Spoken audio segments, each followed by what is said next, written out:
নমস্কার, আমি প্রাণ। আমি তোমাদের আমার একটা ছোটোকালের অভিজ্ঞতার কথা বলি।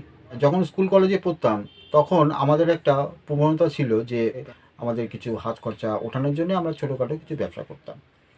তা হলো কি, একবার আমরা কলকাতায় আমাদের যে দুর্গাপুজোটা হয় ওটা একটা বড় ফেস্টিভ্যাল আমাদের, মানে ছোটোখাটো অনেক মেলা হয়। তাই একবার চিন্তা করলাম যে ওই ছোটোখাটো যেহেতু মেলা হয় সেহেতু মেলায় একটা দোকান দেওয়া যায়। তা দোকান দেবো, কিসের দোকান দেবো না, এগ রোলের দোকান দেবো। ঠিক করলাম এগ রোলের দোকান দেবো। এগ রোলের দোকান দিতে গেলে এগ রোল বানাতে জানতে হবে। তা এবার কি করে এগ রোলটা বানাতে জানবো? কি করলাম, আমাদের যে আমরা যে ফ্ল্যাটে থাকতাম সেই ফ্ল্যাটের সামনেই অনেক নানা রকমের দোকান থাকতো, তার মধ্যে এগ রোলের দোকানও ছিল। তা ওখানে যে এগ রোলের দোকানটা ছিল, যে দাদাটা দোকানটা চালাতো, সেই দাদাকে গিয়ে বললাম, দাদা আমি একটা এগ রোলের দোকান দিতে চাই মেলায়, তা তুমি আমাকে এগ রোলটা বানানো একটু শিখিয়ে দিও।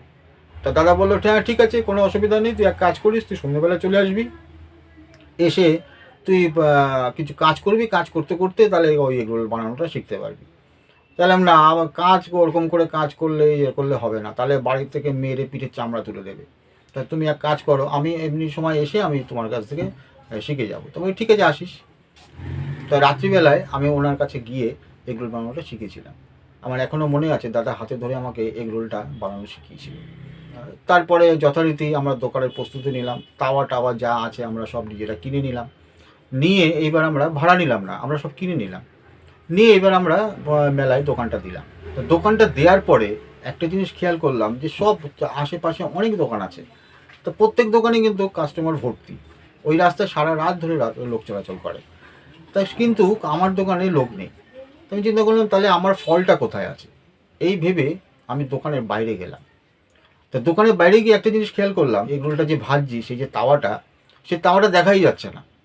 আর রাস্তা যে কোনো কাস্টমার যাচ্ছে, সেই কাস্টমার এসে তোমার ওই তাওয়া এরকম করে দেখবে কি হচ্ছে তোমার দোকানে, সেটা কিন্তু নয়। সুতরাং আর অন্যান্য দোকানে কিন্তু ওপেন দেখা যাচ্ছে সব কি হচ্ছে না হচ্ছে। বললাম কি, দোকানে গেলাম, গিয়ে সামনে যে ডেকোরেটররা তো বানিয়ে দিয়ে যায়, তা সামনে গিয়ে যে সামনে যে বাঁশটা ছিল সেটাকে নামিয়ে দিলাম। কারণ বাঁশ দিয়ে পর্দা দেওয়া থাকে, তো তা ওই পর্দাটা আস্তে করে নিচের দিকে নামিয়ে দিলাম যাতে তাওয়াটা দেখা যায়। এবার তাওয়া টাওয়া দেখা যাচ্ছে, পরিষ্কার হচ্ছে। এবার কিন্তু কাস্টমার আসা শুরু হলো। কাস্টমার আসছে কিন্তু খুব বেশি আসছে না, মোটামুটি টুকটাক টুকটাক ব্যবসা হচ্ছে। তা আবার বাইরে গেলাম, গিয়ে আবার দেখলাম যে প্রত্যেকটা দোকানে, যাদের খাবারের দোকান তাদের দোকানের এপাশে চারটে, এপাশে চারটে করে চেয়ার লাগানো আছে। ডেকোরেটররাই দেয়, চারটে করে চেয়ার লাগানো আছে এবং সেই চেয়ারে বসে সবাই এগরোল চাউমিন খাচ্ছে। আবার এলাম, এসে আবার লোকাল ডেকোরেটর যিনি ছিলেন তাকে বললাম, দাদা আমাকে এক কাজ করো, তিনটে তিনটে ছটা চেয়ার তুমি ব্যবস্থা করে দাও। তা বললো যে হ্যাঁ ঠিক আছে। তখন মনে হয় প্রত্যেকটা চেয়ারে 10 টাকা করে নিত পার ডে।